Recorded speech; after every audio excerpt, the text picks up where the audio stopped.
Assalamualaikum warahmatullahi wabarakatuh.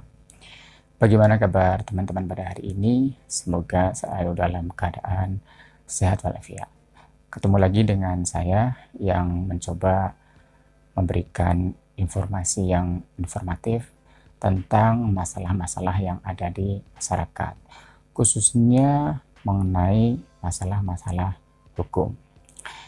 Ya, pada kesempatan ini ada satu pertanyaan, mungkin ini pertanyaannya dari ibu-ibu. Jadi begini, ada seorang suami yang sedang dekat dengan wanita lain, tetapi tidak sampai menjurus pada perzinahan.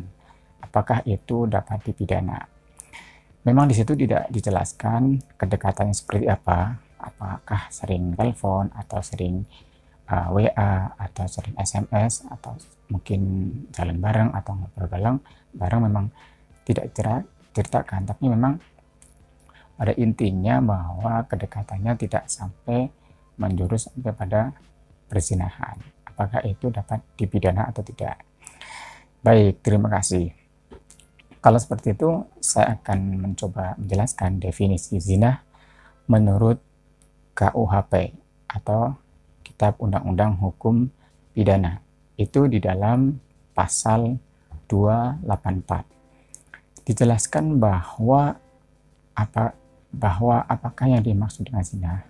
Zina adalah persetubuhan yang dilakukan oleh laki-laki atau perempuan yang telah menikah dengan perempuan atau laki-laki yang bukan istri atau suaminya.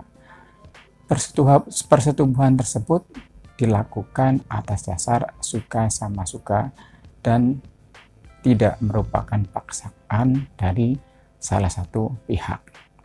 Itu definisi zina. Jadi dilakukannya atas suka sama suka. Nah, kalau misalnya persetubuhan itu nanti ada salah satu yang dipaksakan, ini masuknya bukan pasal perzinahan. Mungkin jadi bisa masuk pasal merkosaan atau pelecehan seksual. Nah, itu tadi definisi perzinahan adalah persetubuhan laki-laki atau perempuan yang sudah menikah dengan laki-laki atau perempuan yang bukan suaminya atau bukan istrinya, begitu. Ya, jadi kita lanjut penjelasannya di dalam pasal 284 tersebut. Dalam hal perzinahan paling tidak ada 4 orang, maksudnya bukan 4 orang tapi 4 kategori yang bisa dijerat pidana, yaitu dapat dipidana paling lama 9 bulan. Pertama adalah seorang pria yang telah kawin tapi melakukan mukah atau perzinahan tadi.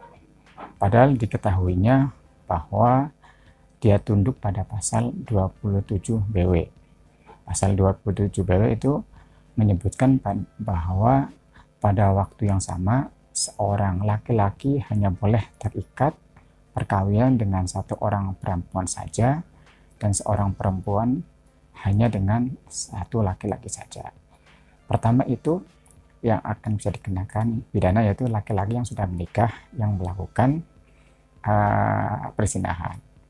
Yang kedua adalah seorang wanita yang telah kawin yang melakukan perzinahan. Dua. Yang ketiga, seorang pria yang turut serta melakukan perbuatan itu, padahal diketahuinya bahwa yang turut bersalah telah kawin. Artinya seorang pria yang belum menikah misalnya melakukan persetubuhan dengan perempuan yang sudah menikah, itu juga dapat dikenakan pasal perzinahan. Dan laki-laki tadi tahu bahwa si perempuan ini sudah menikah. Yang selanjutnya adalah seorang wanita yang telah menikah. Seorang wanita yang telah menikah yang turut serta melakukan persetubuhan. Jadi begitu juga seorang wanita yang sudah menikah, meskipun dia itu melakukan persetubuhannya dengan laki-laki yang belum menikah itu terkena pasal ini, tindak pidana ini, yaitu paling lama 9 bulan.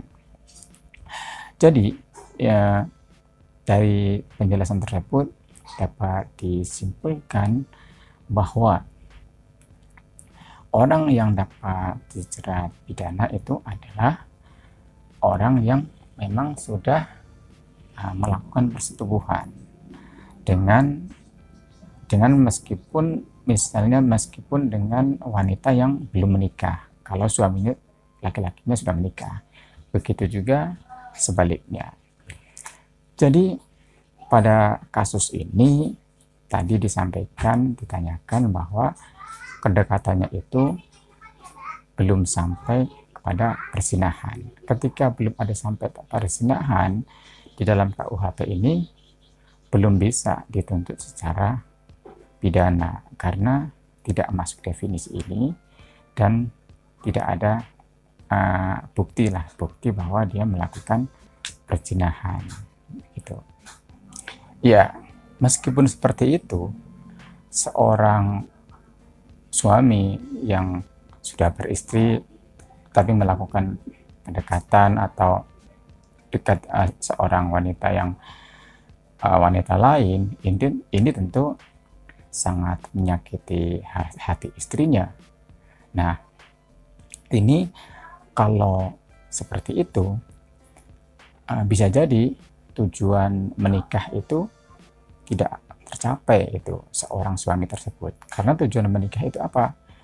Tujuan menikah itu adalah mendapatkan keluarga yang bahagia, sakinah, mawadah, warahmah. Ya, jadi saran kami sih ketika ada masalah seperti ini silahkan dibicarakan secara baik-baik dengan suaminya misalkan gitu kan, karena kalau yang tanya ini istrinya atau disampaikan bahwa dia tidak suka seperti itu. Nah, dan hal itu sampaikan bahwa itu sangat menyakiti istrinya. Nah, mudah-mudahan suaminya ini mau mengerti dengan hal tersebut. Meskipun ya seorang suami sebenarnya boleh berpoligami, walaupun di dalam undang-undang perkawinan itu asasnya monogami, tapi ketika mau berpoligami diperbolehkan, tentu ada syarat-syarat tertentu dan syarat-syaratnya lumayan berat juga. Jadi salah satunya ya syaratnya ya harus ada izin dari istrinya begitu. Nah, kalau tidak ada izin sebenarnya ya sah-sah saja sih seorang suami menikah gitu. Tetapi apabila istrinya tidak terima, dia bisa diadukan oleh istrinya tentang perkawinan diam-diamnya si suami misalnya seperti itu. Nah, ini dari pembahasannya agak melebar ya. Jadi intinya seperti itu. Nah, ini masalah yang agak sepele tetapi mengganjal juga di keluarga ketika seorang laki-laki atau suaminya melirik wanita lain atau dekat dengan wanita lain, karena ya awalnya hanya dekat, lama-lama kalau tidak diingatkan oleh istrinya ya mungkin bisa keterusan gitu, Mudah-mudahan bisa terjawab ya dari pertanyaan itu, meski ini memang belum bisa dituntut secara pidana ya, tapi perbuatan si suaminya sih perbuatan yang mengarah yang kurang baik, karena bisa menyakiti istrinya dan bisa tujuan pernikahan bisa nggak dapet. Itu tadi kan mencapai bahagia, sakinah, mawadah, warahmah. Mungkin itu yang dapat saya sampaikan. Mudah-mudahan kita mendapatkan keluarga yang harmonis, keluarga yang sakinah, mawadah, warahmah. Mohon maaf atas segala kesalahan. Mohon maaf atas mungkin ada kata-kata yang kurang berkenan. Terima kasih. Assalamualaikum warahmatullahi wabarakatuh.